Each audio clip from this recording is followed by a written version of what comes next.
بسم اللہ الرحمن الرحیم۔ السلام علیکم، میں ہوں عثمان طارق چغتائی اور آپ دیکھ رہے ہیں میرا یوٹیوب اور Facebook channel Kashmir T V digital.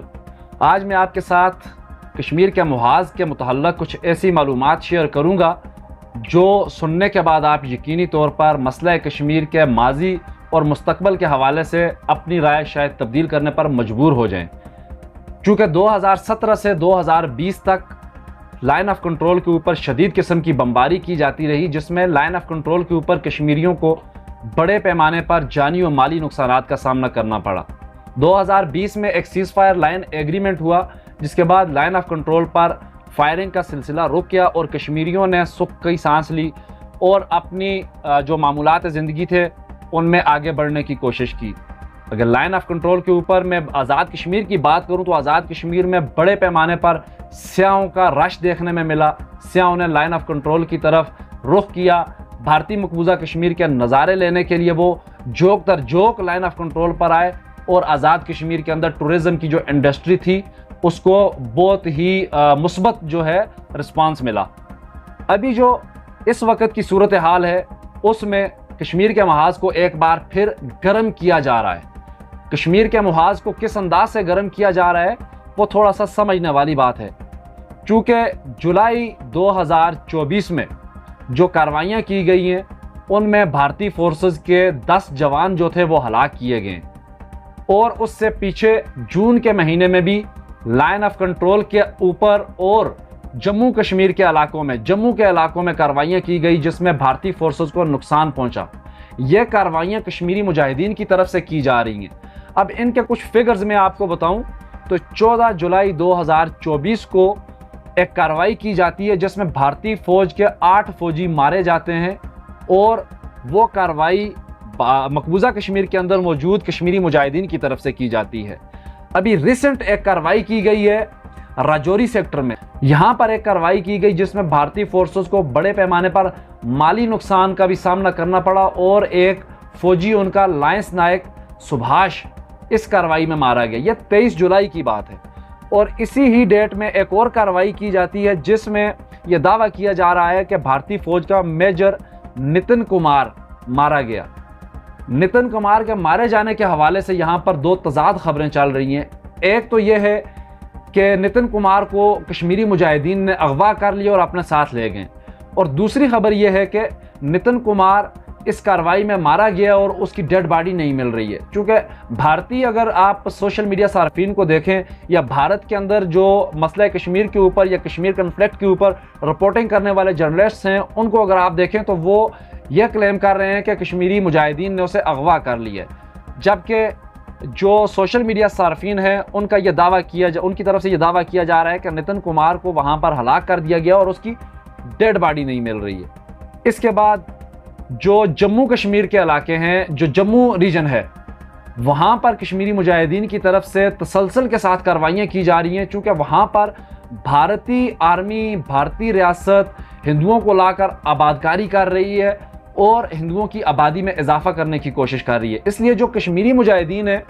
ان کی طرف سے جموں کے علاقوں پر خصوصی توجہ دی جا رہی ہے اور وہاں پر کارروائیاں کی جا رہی ہیں۔ تو یہ جو ساری کارروائیاں ہو رہی ہیں، ان کارروائیوں کے بعد جو چیز واضح ہو رہی ہے وہ یہ ہے کہ 2019 میں بھارت کی طرف سے جو یک طرفہ اقدامات کیے گئے، کشمیر کی خصوصی حیثیت تبدیل کی گئی، اس کے بعد 2020 میں ایک سیز فائر لائن ایگریمنٹ کیا گیا۔ اس ایگریمنٹ کے بعد کشمیر کا جو محاذ تھا وہ سرد خانوں میں چلا گیا۔ اب 4 سال بعد کشمیری مجاہدین اپنے دم پر اس محاذ کو دوبارہ کھول رہے ہیں اور مسئلہ کشمیر کو ایک بار پھر دنیا کے سامنے لانے کی کوشش کر رہے ہیں۔ مجاہدین کی طرف سے جو کارروائیاں کی جا رہی ہیں وہ کشمیر کی آزادی کی تحریک کے لیے ایک بڑا کردار رکھتی ہیں، مسئلہ کشمیر کو زندہ رکھنے کے لیے خاصی اہمیت کی حامل ہیں، مگر دوسری طرف اس کا ایک اور پہلو جو اس وقت سامنے آ رہا ہے وہ یہ بھی ہے کہ جو پاکستان کا صوبہ خیبر پختونخوا ہے، خیبر پختونخوا کے اندر ابھی حالیہ دنوں میں جو حالات و واقعات رونما ہوئے ان کے بعد خیبر پختونخوا کی عوام نے ایک گرینڈ عدالت بنائی ہوئی ہے۔ 11 اکتوبر کی تاریخ انہوں نے مختص کی ہوئی ہے۔ اس گرینڈ عدالت میں کوئی غیر معقول فیصلہ کیا جائے گا جو پاکستان کو قبول نہیں ہے۔ تو چونکہ جب قبائلیوں کی عدالت کوئی ایسا فیصلہ کرتی ہو تو قبائلی عوام اس کے اوپر پوری طرح سے منوان عمل کرتی ہے اور اس کے اوپر عمل کرواتی ہے۔ تو اس طرح کے کسی بھی فیصلے کو روکنے کے لیے لائن آف کنٹرول کے محاذ کو کھولا جائے گا۔ یہاں پر ایک بار پھر سے آگ اور بارود کی ہولی کھیلی جائے گی تاکہ جو قبائلی عوام ہے اس کی توجہ جو ہے وہ اس طرف ڈائیورٹ ہو جائے اور وہ کوئی بھی ایسا غیر معقول فیصلہ کرنے کے بجائے اس طرف اپنی توجہ دیں اور مسئلہ کشمیر کے لیے اپنی جو اس سے پہلے بھی وہ انوالومنٹ دیتے رہے ہیں وہ مزید انوالومنٹ دیں۔ تو ابھی جو اس وقت کی صورتحال ہے اس میں بھارتی فورسز کو کشمیری مجاہدین کی طرف سے بڑے پیمانے پر نقصان پہنچایا جا رہا ہے، بار بار کارروائیاں کی جا رہی ہیں، بھارتی فورسز کو اندر گھس کر مارا جا رہا ہے، ایسی کارروائیاں کی جا رہی ہیں جن میں بھارتی فورسز بعض اوقات اپنا نقصان ظاہر کرنے کا بجائے اس کے اوپر پردہ ڈال دیتی ہیں۔ تو یہ ساری جو کارروائیاں ہیں یہ کارروائیاں مسئلہ کشمیر کو گرم کرنے کے لیے کشمیری مجاہدین کی طرف سے کی جا رہی ہیں، لیکن دوسری طرف سے اس جو ہے لائن آف کنٹرول کے اوپر اس طرح کی کارروائیاں کرتے ہوئے یا لائن آف کنٹرول کے محاذ کو کھولتے ہوئے اٹینشن ڈائیورٹ کرنے کی بھی کوشش کی جا سکتی ہے خیبر کی طرف سے لائن آف کنٹرول کی طرف۔ تو یہاں پر ایک اور پہلو بھی ہے کہ جو 2017 سے 2020 کے درمیان فائرنگ ہوئی اس میں کشمیری زندگی میں وہ کافی پیچھے رہ گئے۔ تو اب جب 2020 میں سیز فائر لائن ایگریمنٹ ہوا، آزاد کشمیر کی طرف پوری شدت سے سیاح جو تھے انہوں نے اپنا اٹینشن جو تھی ادھر دکھائی اور آزاد کشمیر کے اندر ٹورزم کی انڈسٹری کو کافی مثبت نتائج جو ہیں وہ ملے۔ ابھی جو اگر اس طرح کی کوئی بھی کارروائی کی جاتی ہے تو اس میں آزاد کشمیر کے اندر ٹورزم کی انڈسٹری کو بھی کافی نقصان پہنچے گا اور جو کشمیری اپنی زندگی میں اپنا نظام زندگی رواں دواں کرنے کی کوشش کر رہے ہیں وہ ایک بار پھر پیچھے دھکیل دیے جائیں گے۔ تو یہ ساری صورتحال ہے، اس میں بھارتی میڈیا بھی جو ہے اس وقت جو بھارتی مقبوضہ کشمیر کے اندر کارروائیاں کی جا رہی ہیں ان کے اوپر کافی واویلا کر رہا ہے اور بھارتی میڈیا یہ واویلا 2020 سے قبل کر رہا تھا جب حالات خراب تھے، جب کشیدگی چل رہی تھی، جب لائن آف کنٹرول پر آگ اور بارود برسائے جا رہے تھے۔ تو اب بھارتی میڈیا نے ایک بار پھر اپنا وہی رویہ شروع کر دیا ہے اور بھارتی میڈیا کی طرف سے یہ رویہ اپنانا اس چیز کی واضح علامت ہے کہ لائن آف کنٹرول کے اوپر عنقریب دوبارہ سے محاذ کھول دیا جائے گا اور حالات کو کشیدہ کیا جائے گا۔